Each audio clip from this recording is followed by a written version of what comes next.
Au centre du Chili, dans la province du Choapa, s'est implanté il y a 10 ans le troisième plus grand réservoir de déchets miniers du monde. Dans la vallée du Mauro, cette mine se trouve sur le territoire de la communauté rurale de Cayman. Pour mieux comprendre les enjeux de cette exploitation et les conséquences sur l'environnement et la population, France Liberté propose un web documentaire, une véritable chronique d'un territoire sacrifié. Bonjour, Élif Caracartal.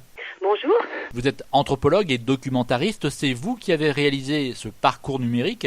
Alors avant de regarder les conséquences de ce cas d'extractivisme, il est bon de rappeler ce que représente pour le Chili l'exploitation des ressources minières. Oui, alors depuis de nombreuses années, le Chili a basé sa croissance sur l'exploitation des ressources naturelles et en particulier ressources minières.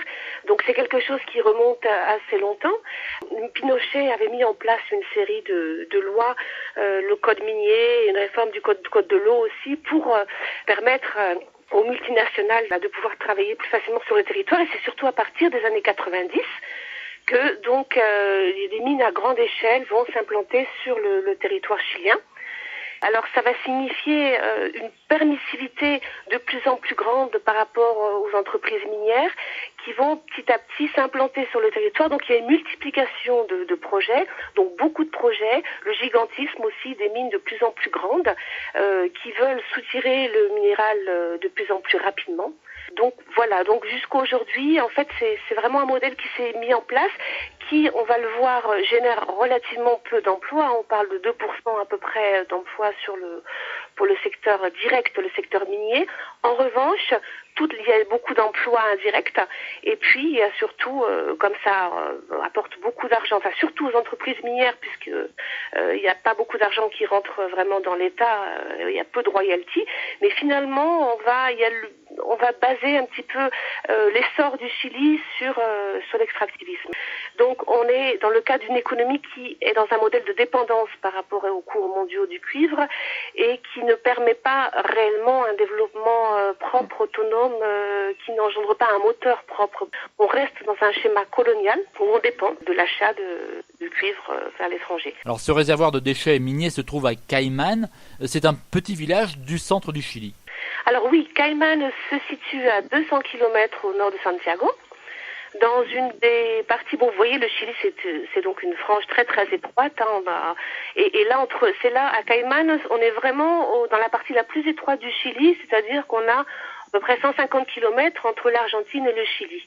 La mine de cuivre en tant que telle est située à côté de l'Argentine et le réservoir de déchets miniers qui est situé au-dessus de Cayman est situé à 60 km de la mine de cuivre. Donc c'est assez long et donc les déchets miniers sont acheminés et sont apportés dans ce réservoir de déchets miniers à 10 km au-dessus de Cayman, sur leur tête.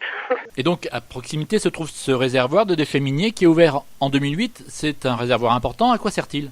Alors, ce qu'il faut savoir, c'est que l'exploitation des minerais, du cuivre, génère énormément de déchets. L'entreprise minière a décidé au début des années 2000 d'entreposer ces déchets dans une vallée qui était une vallée fertile, qui était en forme de cuvette. Donc c'était assez pratique finalement de pouvoir mettre ces déchets au sein de cette vallée. Il a suffi de construire un mur de contention pour barrer les entrées de la vallée et donc d'amener les déchets miniers qui sont donc composés de beaucoup de produits toxiques, de métaux lourds. Malheureusement, ce ne sont pas des déchets qui disparaissent facilement. Alors quel danger fait courir ce réservoir pour l'environnement ? Alors d'abord, donc, il s'agit de métaux lourds. La surface est telle qu'il n'a été impossible d'isoler complètement les déchets et la terre, c'est-à-dire que les déchets pénètrent dans la terre et donc vont polluer l'environnement de manière durable.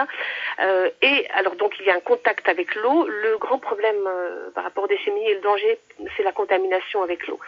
Donc il y a eu des analyses faites dans cette vallée qui ont démontré que les métaux lourds étaient en contact avec l'eau potable. Il y a eu en 2012, il y a eu un rapport qui disait qu'en fait l'eau n'était pas apte pour la consommation humaine, ni animale, ni même les cultures.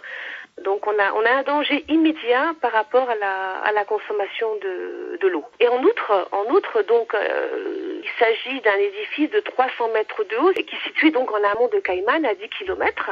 Donc en cas de rupture de ce réservoir, qui est un fait qui est dans le domaine du possible, puisque le Chili est un des pays le plus sismique de la planète. Donc le réservoir est en plus situé sur des failles géologiques. Donc il pourrait y avoir en cas de faille géologique, de tremblement de terre, une rupture de la paroi de la digue de contention et les déchets miniers se déferleraient dans la vallée.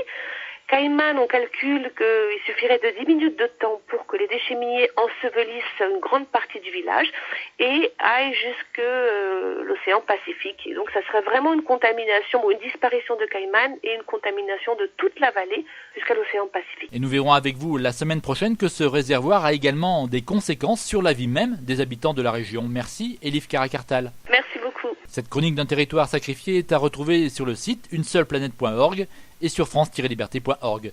Monde solidaire à retrouver sur écolaudio.com. Philippe Bourri, Fréquence Terre.